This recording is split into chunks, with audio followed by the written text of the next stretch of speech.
네, 오늘 우리에게 주시는 하나님의 말씀은 다니엘서 11장 36절부터 45절까지의 말씀입니다.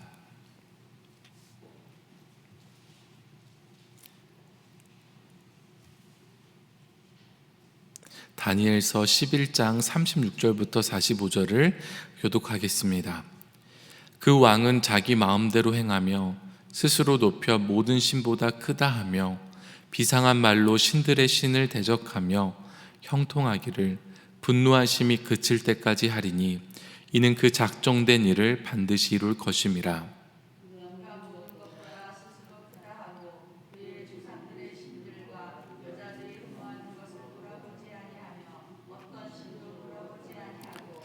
네, 죄송합니다. 제가 봉독하겠습니다. 그 대신에 강한 신을 공경할 것이요 또 그의 조상들이 알지 못하던 신에게 금은 보석과 보물을 들여 공경할 것이며 그는 이방 신을 힘입어 크게 견고한 산성들을 점령할 것이요 무릇 그를 안다 하는 자에게는 영광을 더하여 여러 백성을 다스리게도 하며 그에게서 뇌물을 받고 땅을 나눠주기도 하리라. 마지막 때에 남방왕이 그와 힘을 겨룰 것이나 북방왕이 병거와 마병과 많은 배로 회오리 바람처럼 그에게로 마주와서 그 여러 나라에 침공하여 물이 넘친같이 지나갈 것이요 그가 또 영화로운 땅에 들어갈 것이요 많은 나라를 패망하게 할 것이나 오직 에돔과 모압과 암몬 자손의 지도자들은 그의 손에서 벗어나리라. 그가 여러 나라들에 그의 손을 펴리니 애굽 땅도 면하지 못할 것이니 그가 권세로 애굽의 금, 은과 모든 보물을 차지할 것이요 리비아 사람과 구스 사람이 그의 시종이 되리라. 그러나 동북에서부터 소문이 이르러 그를 번민하게 하므로 그가 분노하여 나가서 많은 무리를 다 죽이며 멸망시키고자 할 것이요 그가 장막 궁전을 바다와 영화롭고 거룩한 산 사이에 세울 것이나 그의 종말이 이르리니 도와줄 자가 없으리라. 아멘. 이게 녹화라서 제가 다 봉독을 하는 건데 제가 착각하고 교독하자고 했습니다. 오늘 본문은 스스로 신보다 높다 하는 교만한 왕에 대해서 말씀합니다. 역사적으로 안티오쿠스 4세, 안티오쿠스 에피파네스를 지칭하는 것으로 보입니다. 그러나 이제 오늘 말씀은 단지 한 인물에만 적용되는 것이 아니라 세상의 일반적인 왕들에도 적용될 수 있습니다. 나아가서 오늘 우리에게도 경고와 경계의 말씀이 됩니다. 36절부터 39절까지 북방왕의 교만에 대해서 말씀하는데요, 높아지고자 하는 욕망이 어떻게 자기 자신을 망가뜨리는지를 여실히 보여줍니다. 본성상 죄인인 우리는요, 성령으로 충만하지 않으면 죄로 기울어지게 됩니다. 우리 주님이 우리 마음을 주장해 주시지 않으시면 우리도 교만해지기 쉽습니다. 특별히 잘하는 게 있을 때, 무언가를 성취했을 때 우쭐해지기 쉽습니다. 잘하는 게 없어도 사실 사람이 교만해지거든요. 그런데 내세울 만한 것들이 많으면 많을수록 우리의 마음은 높은 곳에 두게 됩니다. 자리가 사람을 만든다는 말이 있는데 높은 자리가 사람을 망가뜨릴 수도 있습니다. 그래서 마음을 지키는 게 참 중요합니다. 모든 사람이 떠받드는 왕을 생각해 보세요. 그의 말 한마디에 사람이 살 수도 있고 죽을 수도 있습니다. 한 사람의 목숨만이 아니라요, 한 나라의 역사도 송두리째 바꿀 수 있는 권세가 있습니다. 원하는 모든 것은 다 가질 수 있고요, 세상에 자기 같은 사람은 없는 것 같아 보입니다. 내가 마음먹은 모든 대로 되는 상황이에요. 그런데 이 마음먹은 대로 다 되는 그때가 가장 위험한 순간입니다. 내 마음대로 다 될 때, 왕이 자기 마음대로 다 될 때, 자신도 모르는 사이에 병들게 돼요. 인격이 망가집니다. 인간관계가 깨어집니다. 정신적인 문제까지 생깁니다. 높아지고자 하는 욕망이 그를 산채로 삼키는 것을 우리가 보게 됩니다. 왕의 교만이 정점에 달했을 때 그가 어떻게 되냐면요, 신보다 높아지려고 합니다. 36절을 보십시오. 그 왕은 자기 마음대로 행하며 스스로 높여 모든 신보다 크다 하며 비상한 말로 신들의 신을 대적하며 형통하기를 분노하심이 그칠 때까지 하리니 이는 그 작정된 일을 반드시 이룰 것임이라. 왕이 스스로 높아져서 신을 대적하고 자신이 더 크다고 말하는데 근데 형통해요. 이게 무슨 말이냐면 사람들은 신들을 모욕하면 저주를 받을 것이라고 생각해 두려워하는데 이 왕은 신을 무시하는데도 형통한 거예요. 그러니 더 방자해집니다. 자기 마음대로 있던 신 없애고 없던 신 갖다 섬기고 이 신들을 선택하는 것도 다 자기 권한인 거예요. 그런 이제 그의 교만을 말씀하고 있습니다. 그런데 그가 모르는 사실이 하나 있습니다. 그의 형통이 기한이 있다는 사실입니다. 36절 하반부에 이렇게 말씀하죠. 분노하심이 그칠 때까지 하리니 이는 그 작정된 일을 반드시 이룰 것임이라. 여기에 주어가 생략되어 있어서 우리가 이해하기가 어렵습니다. 그래서 잘 모르고 지나치기가 쉬워요. 그런데 주어가 하나님이십니다. 하나님의 분노하심이 그칠 때까지만 그 왕이 이렇게 오만방자해도 형통할 것이라는 말씀이에요. 잘 이해가 안 되는데 여러분 새번역 성경에는 이렇게 번역합니다. 참 이해하기 쉽게 번역됐어요. 하나님의 진노가 끝날 때까지는 그가 형통할 것이다. 하나님은 정하신 것을 반드시 이루시기 때문이다. 그래서 오만방자하지만 그에게는 기한이 있다는 거예요. 40절에서 43절까지는요 이 북쪽 왕의 기세가 앞으로도 계속 등등할 것을 보여줍니다. 말씀합니다. 북쪽 왕은 남쪽 왕과 겨루게 되는데 이길 것입니다. 북쪽 왕은 영화로운 땅에 들어갈 거예요. 그리고 많은 나라를 패망시킬 겁니다. 다만 에돔과 모압과 암몬은 가까스로 벗어난다는 거예요. 그렇다고 에돔과 모압과 암몬이 이긴 건 아니에요. 북쪽 왕은 이집트까지도 정복할 거예요. 금은 보물을 약탈할 겁니다. 리비아, 구스 사람을 노예로 사로잡아 오게 될 거예요. 이렇게 끝이 없을 것 같았던 북쪽 왕이 어떻게 종말을 맞이하는지가 44절과 45절에 나와요. 제가 한번 읽어보겠습니다. 그러나 동북에서부터 소문이 이르러 그를 번민하게 하므로 그가 분노하여 나가서 많은 무리를 다 죽이며 멸망시키고자 할 것이요 그가 장막 궁전을 바다와 영화롭고 거룩한 산 사이에 세울 것이나 그의 종말이 이르리니 도와줄 자가 없으리라. 이 왕을 괴롭힌 거는요 소문이었습니다. 강한 군사와 칼도 아니고 진짜인지 가짜인지도 모를 소문이 왕을 괴롭게 한 거예요. 왕은 소문 때문에요 얼마나 마음이 번민했는지 분노해서 많은 무리를 죽이고 멸망시키고자 할 정도였습니다. 우리나라의 역사의 왕들도 봐도 그냥 아무나 다 죽이는 그런 좀 미치광이와 같은 왕들을 보지 않습니까? 그런데 이 왕을 그렇게 만든 건 소문 때문이었다는 거예요.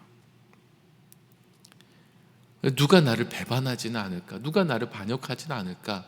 이 생각이 온통 사로잡혀서 다 죽이는 거예요.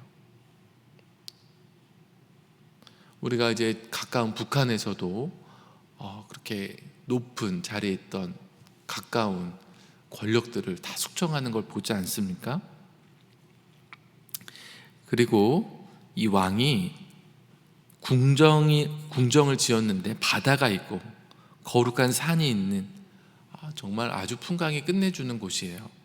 그런 곳에 궁정을 지었는데 종말에는 그를 도와줄 자가 아무도 없다고 말씀합니다. 평생 누가 내 왕위를 넘보지 않나 쫓기며 분노하며 살다가 결국에는 주변에 한 사람도 없이 외롭게 죽게 되는 거예요. 뭐 주변에 신하들이 있었겠죠. 하지만 진짜로 왕을 마음 다해 섬기고 사랑하는 사람들은 없는 거예요. 왕이 두렵기 때문에 옆에 있는 거지, 왕을 진심으로 생각하는 사람 한 명도 없이 죽게 되는 겁니다. 그런데 바로 그 다음 절이 12장 1절이거든요. 12장 1절에 가면 미가엘이 일어나서 이제 큰 환란이 일어나게 되는데, 이때는 마지막 때를 가리킵니다. 그때에 구원받는 자가 등장합니다. 12장 2절과 3절에 이렇게 말씀합니다. 성경 한번 보시면 좋습니다. 땅의 티끌 가운데에서 자는 자 중에서 많은 사람이 깨어나 영생을 받는 자도 있겠고, 수치를 당하여서 영원히 부끄러움을 당할 자도 있을 것이며, 지혜 있는 자는 궁창의 빛과 같이 빛날 것이요, 많은 사람을 옳은 대로 돌아오게 한 자는 별과 같이 영원토록 빛나리라. 세상에서 가장 높은 자리에 있었던 왕은 비참한 종말을 맞이했는데, 반면에 땅의 티끌 가운데서, 마치 먼지 가운데서 그렇게 아주 작게 여겼던 사람들 가운데 영생을 받는 사람들이 등장합니다. 그 중에 지혜 있는 자는 궁창의 빛과 같이 빛날 것이요. 우리는 빛나는 사람들을 스타라고 부르죠. 지혜 있는 자가 하나님의 날에, 심판 날에 스포트라이트를 받고 빛날 것이라고 말씀하고 계세요. 또 많은 사람을 옳은 대로 돌아오게 한 자가 별과 같이 영원토록 빛나리라고 말씀하십니다. 우리가 어떻게 살아야 될지 하나님께서 다니엘서를 통해 분명하게 말씀하고 계세요. 허무하고 외롭고 비참하게 죽게 되는 결말을 택할지, 영원토록 빛나는 결말을 택할지 우리는 선택해야 됩니다. 성도는 영혼을 바라보며 사는 자들입니다. 우리의 소망은 하나님께 있어요. 그렇다면 우리는 지혜롭게 살아야 됩니다. 지혜롭다는 것은 잠언에 나오듯이 하나님을 경외하고 하나님 뜻대로 사는 겁니다. 또 많은 사람들을 옳은 대로 돌아오게 해야 됩니다. 예수께로, 진리로, 복음으로, 영생으로 돌아오게끔 해야 돼요. 그러면 우리는 영원토록 빛나는 존재가 될 겁니다. 이것이 우리 삶의 목적이고요, 성도의 본분입니다. 그런데 많은 성도들이 이것들을 잊어버리고, 영혼을 바라보는 걸 잊어버리고 썩어질 세상 것들을 바라보고 또 거기에 몰두해 있고 연연한다면 어떤 결말을 맞이하겠습니까? 물론 그것도 우리가 생각을 해야 돼요. 하지만 이 본말이 전도되면 안 된다는 겁니다. 유학 간 학생이요, 얼마나 힘들겠습니까? 먹고 살려면 아르바이트를 해야죠. 근데 또 아르바이트가 얼마나 힘듭니까? 그래서 열심히 일하고 어떻게든 버텨나갑니다. 그런데 만약에 아르바이트만 한다면 어떻겠습니까? 20년 동안 아르바이트만 하고 오면 안 되잖아요. 유학생의 본분은 공부입니다. 그러니까 먹고 살아야 되니까 일하는데, 그건 알겠는데 거기에 모든 시간을 다 빼앗기고, 그래서 공부를 못한다면 이것은 정말 어리석은 일입니다. 세금 문제라든지 비자 문제라든지 생활의 문제가 얼마나 많아요, 유학 가면.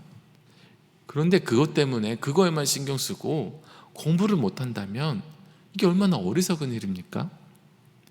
성도는요, 영혼을 살아가는 존재예요. 이 세상에서 사는 거는 나그네의 삶이라고 성경이 말씀합니다. 잠시 여행 온 것과 같아요. 이 땅에서는요, 하나님께서 주신 사명 잘 감당하는 게 목적입니다.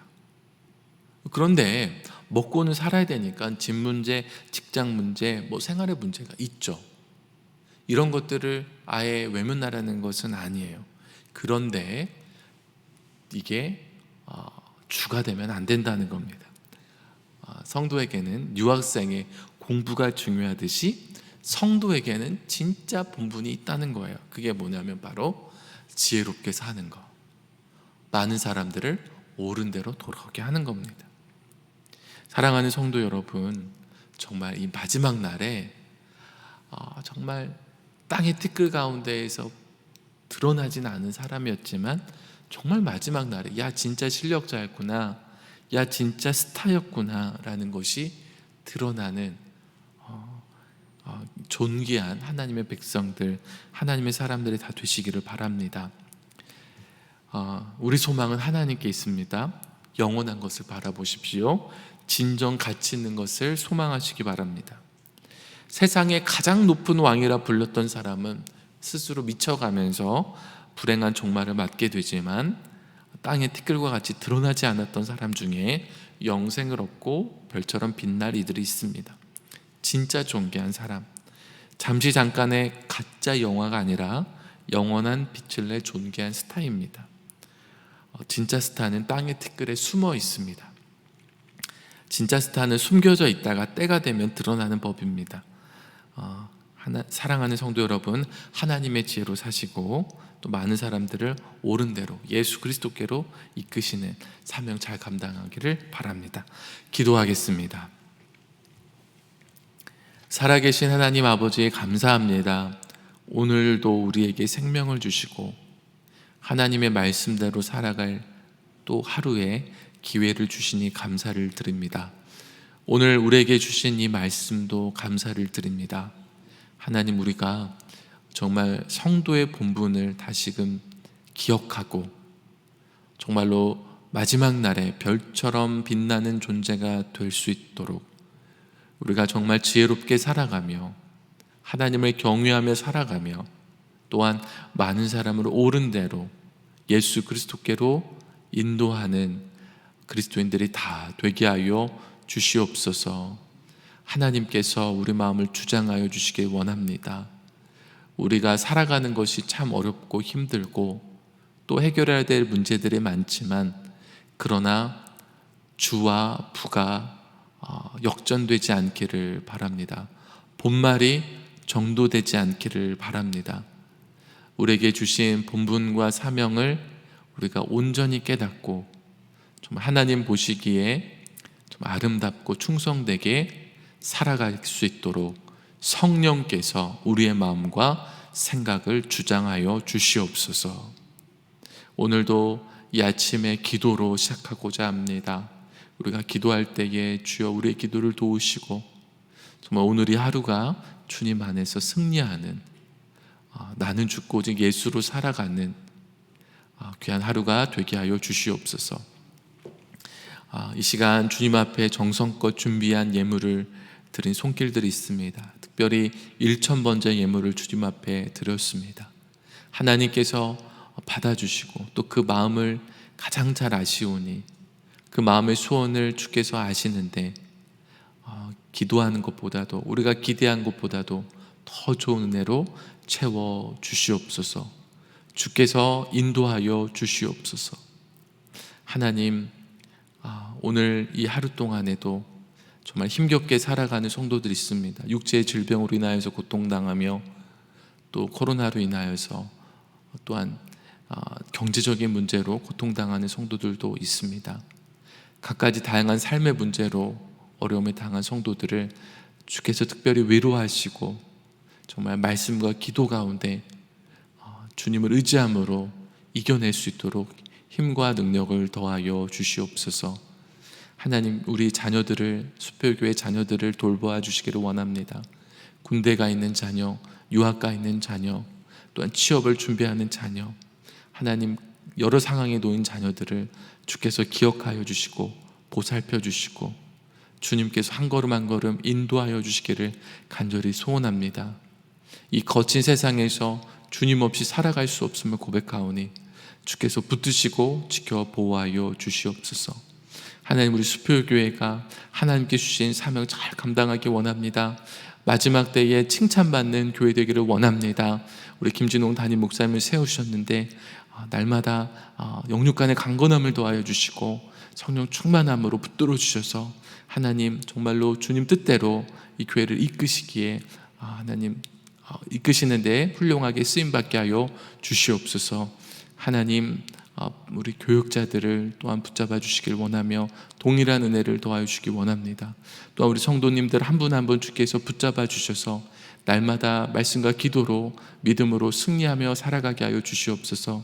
깨어있게 하여 주시고 이 세대를 본받지 않게 하여 주시고 하나님의 뜻을 분별하며 살게 하여 주시옵소서. 주께서 우리 수표교회를 지켜주시고 이끄실 줄 믿사오며 우리 주 예수 그리스도의 이름으로 기도드립니다. 아멘.